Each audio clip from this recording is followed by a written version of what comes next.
The term triad refers to an organization in the sphere of organized crime that has its roots in Qing-era ancient China. The triads are occasionally referred to as the Chinese Mafia in the media and in literature as a euphemism. They have offices in Hong Kong, Vietnam, Macau, Taiwan, and China, but they also have operations outside of their country of origin, such as in the United States or in Europe, with Great Britain being one of such locations since the 1930s. Over 5,000 triad clans are thought to exist in China, and they frequently make partnerships with one another. In this video, we can observe how much money different clans make and specifically how they earn their money. On track, now we going way up. W's as easy as a layup. Working late, stay up, counting all the way up. Counting blessings, yeah, you know we pray up. The ancient triads enjoyed tracing their origins to the Chaozhou secret societies, where devoted subjects of the Ming dynasty of China banded together to fight the Manchurian Qing dynasty, which controlled China starting in 1644. The triads at the time additionally supported Chinese citizens.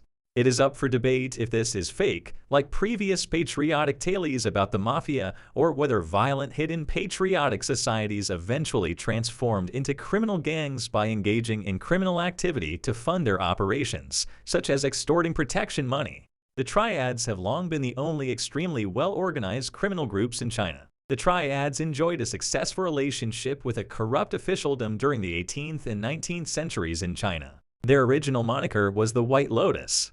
The Sunyian and the Wuhapto, both with over 50,000 members, are the two biggest triad organizations today.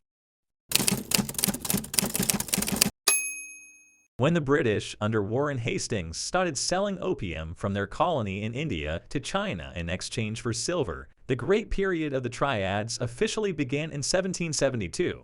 Only the secret organizations came into issue as the main customers, with whom the opium trade was handled, covered by dishonest authorities, all the way to the Chinese opium dens, since this had previously been prohibited in China since 1729. As the sole port accessible to Europeans, Canton served as the primary trading hub at first. Opium was no longer delivered to the port after the emperor renewed the ban on it in 1800. Instead, it was given to a triad smuggling flotilla outside the harbor.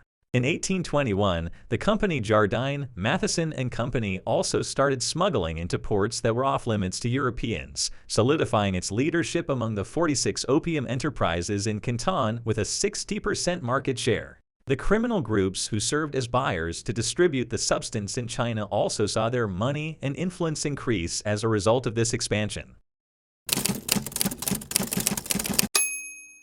Sales had climbed from an average of 340 tons per year between 1811 and 1820 to an average of 1841 tons per year between 1829 and 1839, and the massive outflow of silver that caused considerable economic disruption prompted China to make a serious effort to stop the flow of opium. The British government de facto forced the opening of China to opium imports, beginning with the First Opium War in 1840. With the Treaty of Nanking, which was signed in 1842, China was compelled to cede Hong Kong and open 5 additional port cities, including Shanghai, to trade.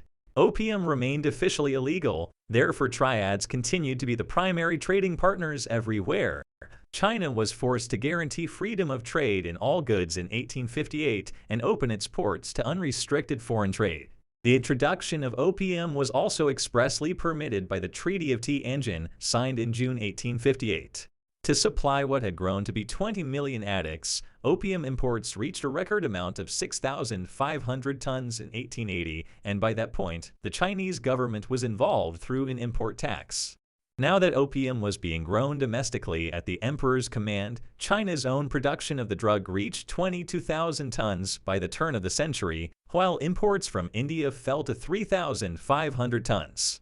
Both heroin and morphine have been widely imported since 1880, when they first appeared in the German colony of Tsingtao. The Huangs were given control over the East from China's perspective, namely America, and the Changs were given control of the West, particularly Europe. Meyer Lansky, a prominent American businessman, obtained large shipments of heroin from Shanghai in 1935 after the Luxol factory in Elberfeld had been shut down and a smuggling ring in Vienna had been busted, delaying supplies for several years. The heroin was produced in Chang heroin refineries and shipped to the United States through Huang liaisons. Kuomintang troops who had retreated to the so-called Golden Triangle after the Chinese Civil War, which saw the Communists triumph, set up production there. From there, it was traded all over the world by the Triads via Bangkok. Amsterdam rose to prominence as the primary import port in Europe. Furthermore, the Triads own a lot of casinos in Macau, a city that is known for their big and fancy casinos. According to estimates, the Triads make a total annual turnover of $250 million. Opium addiction was common in Southeast Asian Chinese cities. Triads were strong as prostitute exploiters and opium smugglers everywhere. Saigon, which is a Vietnamese city, has 6 clans. The Binchujan gang dominated the drug business after Saigon's 4,000 opium outlets closed in 1952. The gang's private airline flew opium from the growing areas to Vietnam. Triad Emperor Bao Dai depended on the French to break up his gang. Colonel Edward Lansdale, a representative of American interests, gave Ngonudim $8.6 million. Colonel Van Min was sent to Saigon to combat the Binchujan. In this scenario, Frenchmen assassinated Americans, who responded violently. John Foster Dulles toppled Emperor Bao Dai in 1955, and the French left Vietnam. General Ngo Dim's brother-in-law relied on the Red Gang, a triad subgroup. Under Chiang, they controlled most port opium dens and brothels. Corsicans under Bonov and Turafran Sisi now supply the Red Gang under the general's protection. Red Gang of Saigon formerly got their supplies from Laos and Bangkok. The Red Gang's suppression of dissent in Saigon was effective, but the government's corruption and collusion with gangsters in the countryside led many patriotic Vietnamese to the communists.